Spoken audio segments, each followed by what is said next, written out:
Ang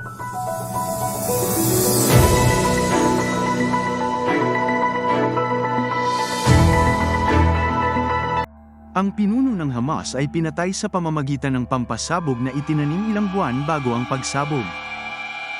Isa sa mga utak noong October 7 sa mga naganap na patayan sa Israel itong si Ismail Haniyeh. Pinatay siya noong siya ay bumibisita sa kanyang tahanan sa Tehran.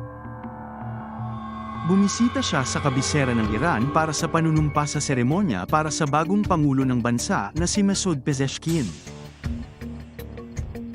Nangako ang Israel na papatayin si Haniyeh matapos ang mapangwasak na pag-atake ng teroristang grupo na ikinamatay ng 1,200 katao at 251 na hostage.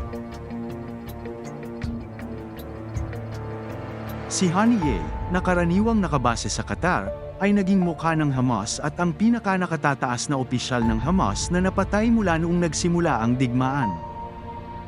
Hanggang ngayon ay hindi pa tumutugon ng Israel sa pagpatay na kinumpirma ng gobyerno ng Tehran at kumitil din ang buhay ng kanyang bodyguard. At yun lamang ang mga balitang dapat subaybayan ngayon.